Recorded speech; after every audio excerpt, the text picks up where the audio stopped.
Avant toute chose, je tiens à préciser que cette vidéo n'est en aucun cas une critique envers un quelconque youtubeur ou son travail. Je souhaite juste proposer une réflexion autour du phénomène des théories One Piece qui se développe depuis tant d'années. Bon visionnage! Les théories One Piece sur YouTube. Un sacré morceau.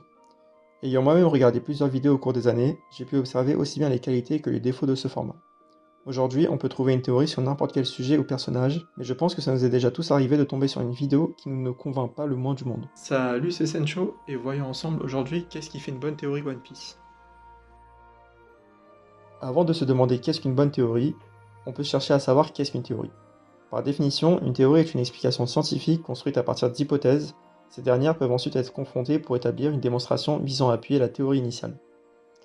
Aïe aïe aïe aïe, essayons de faire un peu plus simple. On va prendre volontairement un exemple absurde pour m'expliquer. Une théorie, c'est grosso modo deux points. On a d'abord les hypothèses, c'est ce qu'on admet et qu'on ne cherche pas à démontrer. Admettons par exemple que Nami est plus forte que Luffy, car cette dernière le frappe à plusieurs reprises dans le manga. Ensuite, nous avons la démonstration. On va utiliser nos hypothèses et avec une manière de raisonner, on essaye de bâtir un argument pour renforcer notre théorie. On sait par exemple que le Luffy actuel est plus fort que Charlotte Katakuri. Comme notre hypothèse était de dire que Nami est plus forte que Luffy, on va en déduire que Nami est plus forte que Katakuri. Ici, le résultat est évidemment absurde. Le problème ne vient pas de la manière de raisonner, mais de l'hypothèse. Il faut donc bien, avant de raisonner, vérifier que nos hypothèses ne soient pas fausses. Si on prend un exemple plus concret, dire que Luffy est actuellement plus fort que Kaido est une hypothèse risquée. Pas nécessairement fausse, mais risquée. Attention, je ne dis pas que Luffy est moins fort que Kaido. Je dis qu'au moment où sort cette vidéo, on ne peut pas savoir si c'est le cas. Et de fait, cette hypothèse a autant de chances d'être fausse que vraie. Et j'aimerais aussi ajouter que les arguments doivent être construits sans mauvaise foi aucune et qu'ils doivent être ouverts à la critique.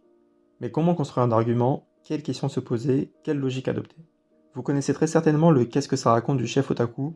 On peut en effet utiliser cette méthode. On peut également se demander comment l'auteur souhaite raconter son histoire, ou même utiliser la logique de notre monde à laquelle on ajoute les règles de l'univers de One Piece. Bref, il n'y a pas qu'une manière de raisonner. On voit donc qu'une théorie est par définition un format sérieux et scientifique. La recherche de la vérité est le moteur et l'honnêteté intellectuelle le carburant. Malheureusement, de nombreuses vidéos mettent en avant des arguments biaisés afin d'aller dans le sens de la théorie de l'auteur. Prenons l'exemple d'une vidéo dont je ne cite volontairement pas l'auteur. Encore une fois, je ne cherche pas à dénigrer son travail, je prends simplement un exemple pour illustrer mon propos. Je n'ai absolument rien contre le youtubeur et je lui souhaite énormément de réussite. Bref, cette vidéo cherche à nous prouver que Zoro est un Di. Bon, pourquoi pas? Voilà un bref résumé de la théorie. Zoro a de nombreuses similitudes avec le clan Shimotsuki, ce qui ferait de lui un de leurs descendants. Yasue est un membre du clan Shimotsuki, et ce dernier est mort avec le sourire. Cela étant une des caractéristiques des Di, alors les Shimotsuki sont des Di, et donc Zoro est un Di. Bon, commençons déjà par séparer hypothèse et démonstration. Ici, on a une hypothèse, Zoro est un Shimotsuki. Actuellement, même si rien ne nous le prouve, il y a de nombreux points qui nous amènent à le croire. On a donc un doute légitime. Zoro pourrait potentiellement être un Shimotsuki. Supposons alors, dans le cadre de cette théorie, que Zoro en est un. Qu'en est-il de la démonstration? Yasue est mort avec le sourire, c'est un fait. Repose en paix mon brave. Lady meurt avec le sourire, c'est également quelque chose que l'on a pu observer à plusieurs reprises. Maintenant, peut-on affirmer que tout personnage qui meurt avec le sourire est un Di? La réponse est non. Pour le prouver, on va utiliser la bonne vieille méthode du contre-exemple. Corazon, le petit frère de Doflamingo, est mort le sourire aux lèvres. On sait pourtant que la famille Don Quichotte ne sont pas des Di, donc si une personne meurt le sourire aux lèvres, cela ne signifie pas nécessairement qu'elle est un Di. Bon, comme Homing, le père de Doflamingo, est aussi mort le sourire aux lèvres, j'imagine que certains voudront défendre l'idée que les Don Quichotte sont des Di. Dans ce cas, on peut également citer d'autres exemples comme Belle-Mère, Iluluk et Oden. En réalité, donner plusieurs contre-exemples est inutile, un seul suffit à prouver que l'argument est incorrect, mais bon, soyons précautionneux. Au passage, reposez en paix mes braves.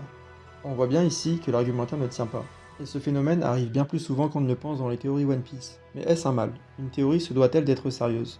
Ne perdons pas de vue que l'on parle d'un manga, que les créateurs de contenu ne sont pas tous des scientifiques, et que les spectateurs ne souhaitent pas tous se prendre la tête. Ces vidéos sont avant tout un moyen de divertissement, bon nombre de théories One Piece racontent des histoires, des versions alternatives de l'œuvre, dont les arguments n'en sont en réalité pas.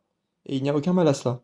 Ces vidéos font rêver, elles permettent littéralement de prolonger l'univers dans nos imaginaires, on se remémore certains moments passés pour entrevoir de possibles futurs. Les théories One Piece sont donc souvent de très belles propositions qui n'ont jamais franchi le statut d'hypothèse. La théorie One Piece idéale devrait également être ouverte à la réfutation, c'est-à-dire qu'elle devrait être capable de faire face à des arguments contraires de manière logique et raisonnée. La critique n'est en aucun cas un mal tant qu'elle est constructive, et reconnaître que sa théorie présente des failles ou même qu'elle est fausse ne devrait pas être perçue comme de la faiblesse. Au contraire, la réelle faiblesse est dans l'obstination absurde. De plus, ce n'est même pas comme si la véracité de la théorie la rendait meilleure.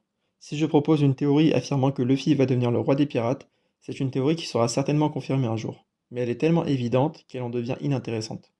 On ne peut pas dire que ce soit la meilleure des théories. Et inversement, on peut réaliser une théorie avec des hypothèses valides et une logique implacable, cela n'empêche en rien l'auteur de faire un autre choix. À mon sens, la théorie idéale One Piece devrait combiner solidité des hypothèses, honnêteté de la démonstration, humilité face aux critiques et aussi l'appel à la passion, le divertissement et l'intérêt que maîtrisent déjà si bien tant de vidéastes. Concluons. Une théorie devrait par définition rechercher la vérité, mais en réalité les théories One Piece visent le divertissement. Les vidéastes font principalement ces vidéos par envie de créer du contenu et les spectateurs les prennent souvent comme de réelles démonstrations qu'ils vont décortiquer et analyser. La force de ces vidéos réside dans leur capacité à nous faire rêver et à nous faire travailler nos imaginaires. Évidemment, je ne mets pas dans le même lot toutes les vidéos. Encore une fois, il n'y a aucun mal à cela. Cette vidéo n'attaque personne et je ne prétends pas avoir la science infuse. Cette étude n'est que le résultat de mon vécu, de mes recherches et de ma réflexion. J'espère au moins avoir pu proposer une analyse différente de ce qu'on retrouve habituellement. N'hésitez pas à me faire part de vos avis en commentaire, partagez et likez la vidéo si elle vous a plu, et je vous dis à très bientôt.